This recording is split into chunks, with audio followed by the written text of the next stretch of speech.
আওয়ামী লীগের যে সর্বশেষ সাধারণ সম্পাদক ওবায়দুল কাদের, তার একটা ইন্টারভিউ আমি আজকে পেলাম। উনি ভারতের দ্য ওয়াল এই অনলাইনের যিনি সম্পাদক এক্সিকিউটিভ এডিটর অমল সরকার, তাকে একটা লম্বা ইন্টারভিউ দিয়েছেন, প্রায় 23-24 মিনিট তো হবে। এই লম্বা ইন্টারভিউ উনি অনেক কথা বলেছেন। অনেকদিন পর ভদ্রলোকের কথা শুনলাম, কণ্ঠ শুনলাম। মানে সরকার পতন হওয়ার পর তো আর বিভিন্ন লোকের কথাই শুনেছি, শেখ হাসিনার নানা রকম কথাবার্তা আমরা শুনেছি, টেলিফোন সংলাপ শুনেছি, ওনার বক্তব্য শুনেছি।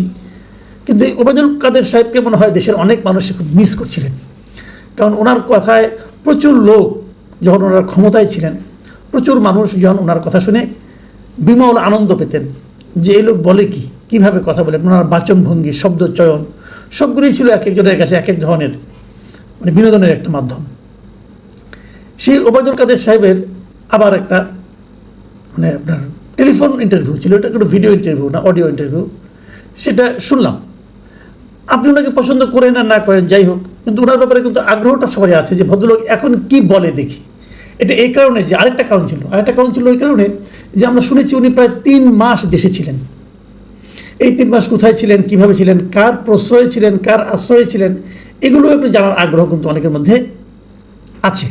কিন্তু সে সমস্ত জানার আগ্রহ নিয়েও কিন্তু আমি শুরু করেছিলাম। এই কারণে আরও একটা কারণ ছিল যে ইউটিউবে যখন আমি এই ভিডিওটা পেলাম তখন সেটা শিরোনাম ছিল যে উনি যে বাথরুমে 5 ঘন্টা লুকিয়েছিলেন, সেই বিষয়টা উনি শিরোনামে ওখানে দেওয়া হয়েছিল।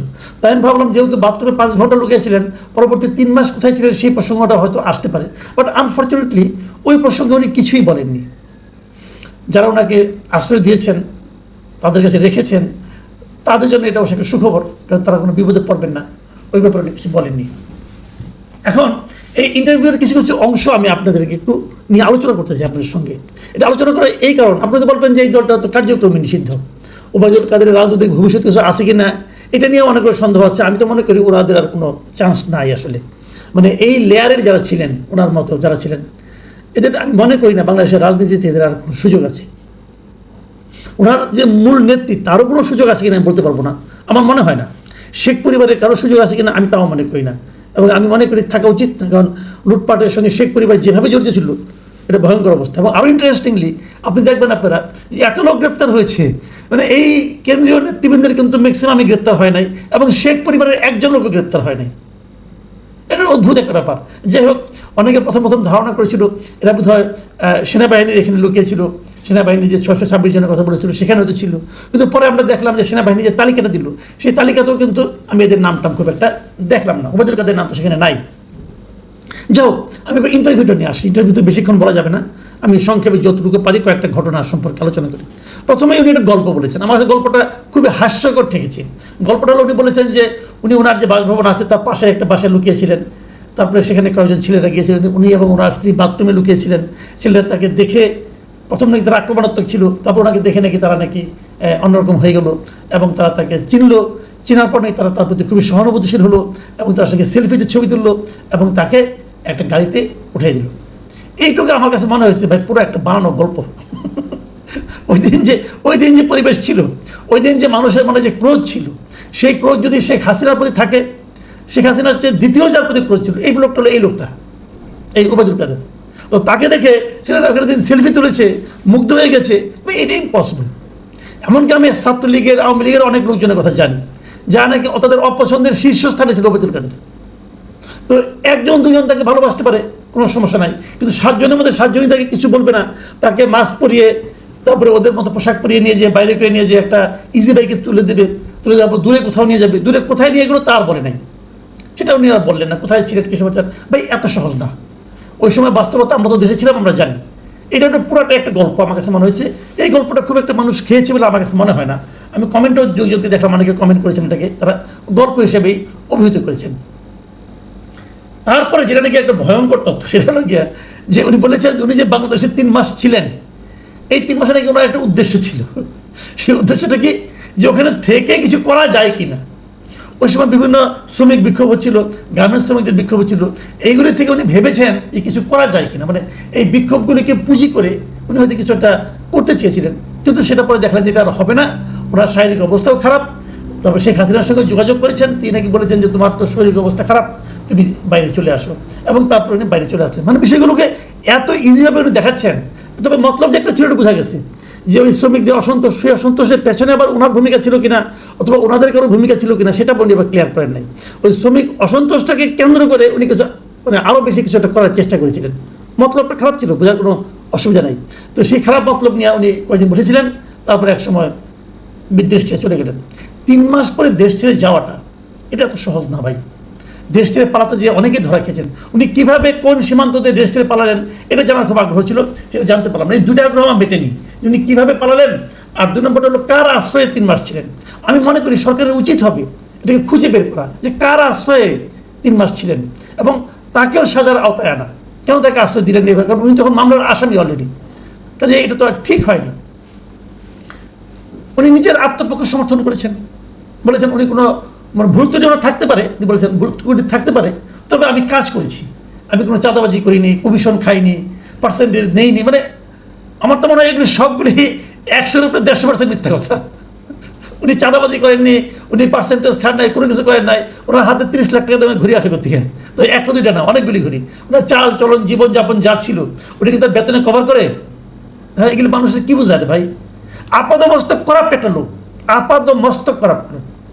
তিনি এখন বলতেছেন যে আমার জন্য ভুল ত্রুটি থাকতে পারে, কিন্তু আমি নির্দোষ ছিলাম। গুরুত্বপূর্ণ যে জায়গাটা, সেই জায়গাটা আমি দিয়ে আলোচনা শেষ করি। উনি এই যে একটা আন্দোলন হয়েছে, এই আন্দোলনটাকে উনি স্বীকারই করতে চান নাই। উনি ওনার এই বক্তব্যে আন্দোলনটাকে অভিহিত করেছেন একটা ষড়যন্ত্র হিসাবে। বলছেন এটা ছিল একটা লুটপাটের অভ্যুত্থান, এটা ছিল একটা ষড়যন্ত্র। এই বিষয়টা হলো গিয়া আমি মনে করি পুরো জাতিকে উনি অপমান করার চেষ্টা করেছেন।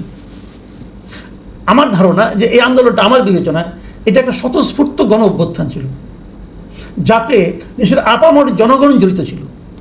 দেশের আপামর জনগণের যে অংশগ্রহণে যে আন্দোলনটা হয়েছে, সেই আন্দোলনের ফল কি হয়েছে না হয়েছে সেটা কিন্তু আলোচনা করছি না। আমি যে আন্দোলনটা ইটসেলফ, ওই সময় আন্দোলনটা ছিল একটা স্বতঃস্ফূর্ত জনগণের অংশগ্রহণমূলক আন্দোলন। সেই আন্দোলনকে উনি বলতে চাচ্ছেন এটা ছিল একটা ষড়যন্ত্রমূলক ঘটনা। এটা বলার মাধ্যমে এই লোকটা যে এখনো গণবিচ্ছিন্ন, এই লোকটা যে এখনো সাধারণ মানুষের সেন্টিমেন্টটাকে টাচ করতে পারে না, এটা যে কেউ পারে না আসলে, এটা আরো একবার প্রমাণ হলো। এই দলকে আগামীতে কে কীভাবে গ্রহণ করবে এটা বলা কঠিন। তবে আমি একটা কথা মাঝখানে বলে নেই, এই বাংলাদেশের না রাজনীতিটা বড় অদ্ভুত, আপনি মিলিয়ে নেবেন। যখন কোনো দল জিতে আসে ইলেকশনে, যখন কোনো সাধারণ মানুষ একটা দলকে সমর্থন করে অথবা ওই দলকে ভোট দেয়, আমার কি ধারণা জানেন? আমার ধারণা কেউ ওই দলটাকে ভালোবেসে ভোট দেয় না। মানুষ কী করে, কি অপর একটা দলকে ঘৃণা করে, ওই ঘৃণার ফল হিসাবে এই দলটা ভোট পায়। মানে এ দলকে যখন ঘৃণা করে তখন বি দল ভোট পায়, আবার যখন বি দলকে ঘৃণা করে তখন এ দল ভোট পায়। মানে এটা হলো নেগেটিভ ভোট। কারণ বাংলাদেশের মানুষ এখনো ভালোবাসার মতো কোনো দল পায়নি।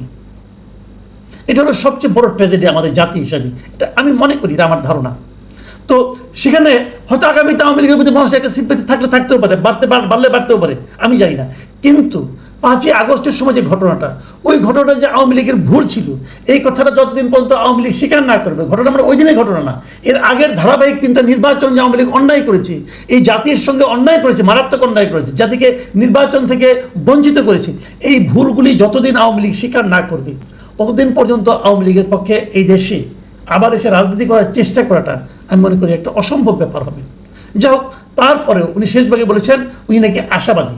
উনি আশা করছেন যে শেখ হাসিনা বাংলাদেশের আবারও প্রধানমন্ত্রী হবেন, ওনারা আবার ফিরে আসবেন, এবং উনি এই ব্যাপারে 100% আশাবাদী।